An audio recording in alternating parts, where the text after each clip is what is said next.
China and Brazil have just reached an agreement to abandon the US dollar. Okay, before everyone panics, have no fear.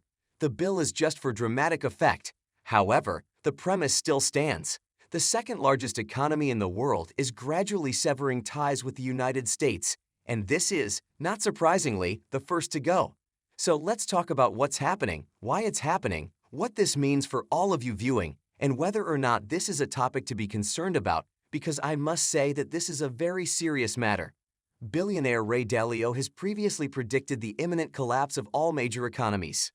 We know how these cycles typically occur and how we can best prepare for the future based on predictable events that occur approximately once every 100 years.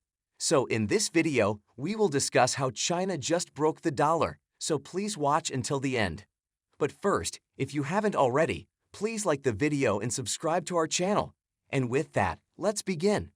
Due to its status as a reserve currency, the US dollar has been the most potent currency in the world for the past 8 decades. This term refers to a currency that is accepted everywhere in the globe. Since 1945, the United States dollar has held this position due to its safety, resilience, and stability. Similar to when the system was first implemented, it was used to keep the prices of investments, exchange rates, and commodities such as gold and oil stable, with the knowledge that the value of all currencies is anchored to the US dollar. When dozens of countries trade products and services with one another, having a single globally accepted currency with a stable value for conducting transactions is advantageous. Otherwise, you risk receiving payment in a currency that is difficult to exchange or whose value has declined by the time you can convert it back to your native currency. Consider this akin to a globally accepted and secure transmission of value through the US dollar. This also advantages the United States, as more nations utilize the dollar. As a consequence of more countries holding onto these dollars, our purchasing power increases. To comprehend why the US dollar appears to be at risk of losing its reserve currency status, consider more than Ray Dalio's shifting world order. As he explains, the world order between the leading and rising economies is continuously shifting throughout history, and eventually, the old will be replaced by the new.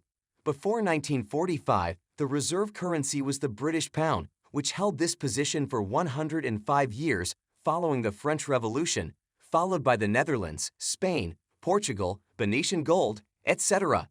With the understanding that reserve currencies have never lasted indefinitely and that roughly every 100 years, they undergo a 10 to 20-year transition. So, what is the cause? You might inquire. Well, according to Ray Dalio, this can be broken down into 3 categories: the rise, the peak, and the decline. After introducing a new reserve currency, there is a period of peace and prosperity during the ascent, as people wager and borrow on the system's continued existence.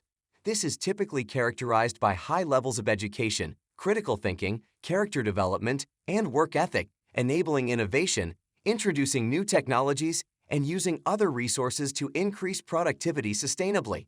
To finance this continuous rise in productivity, however, a system for borrowing and allowing people from around the globe to convert their currency into investments that share in the success of making this happen must be in place.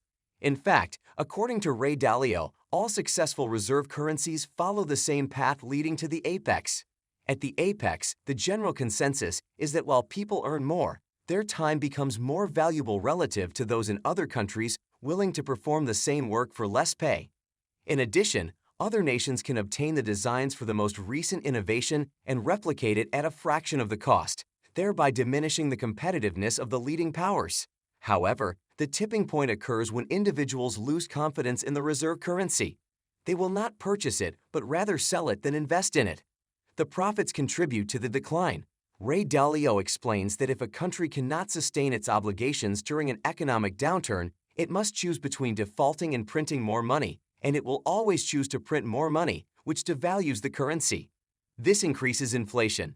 Since the 1990s, the central bank has intervened 3 times to finance industry collapse, including once during the dot-com mania, 2 times, during the mortgage crisis and the COVID closure.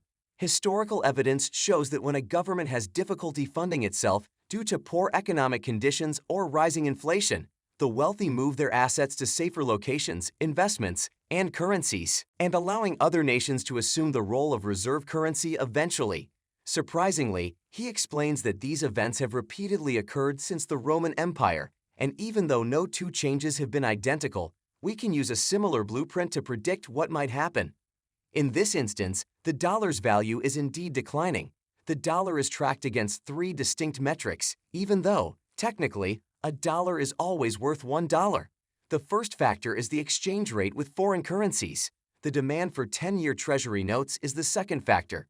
The third factor is foreign currency reserves, a fancy way of expressing how many US dollars are held by foreign nations. Regarding the dollar's exchange rate with other currencies, its value has been progressively declining since 2020. Despite the recent decline, the US dollar is higher than it has been over the past 20 years.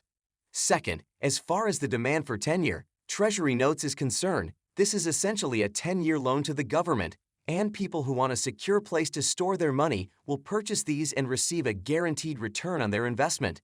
In terms of our own currency, however, the value of the US dollar has risen in tandem with interest rates, indicating that the higher the rates rise, the greater the demand for higher-yielding bonds, which is beneficial for the US dollar.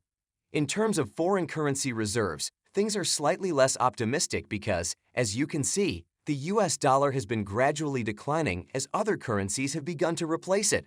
According to CNBC, we are currently at our lowest level in 25 years.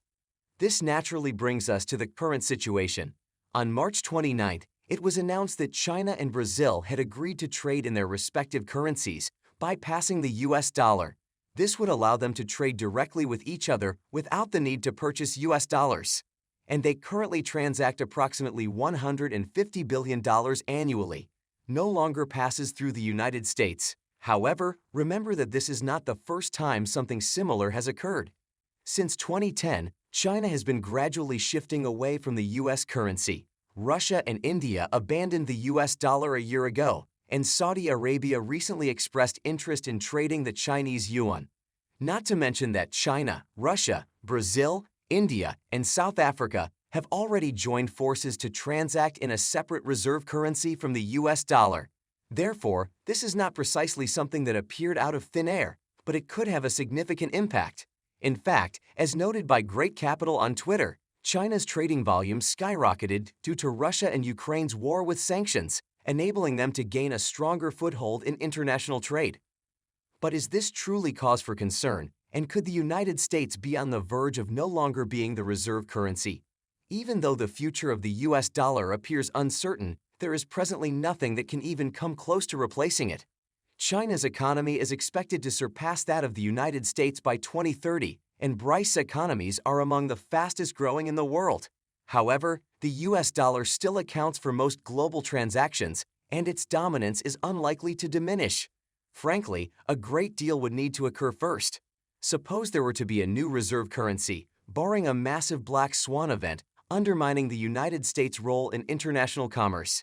In that case, it might not occur, or it might not occur predictably. This does not imply there is no concern, as Elon Musk tweeted that this is a significant issue.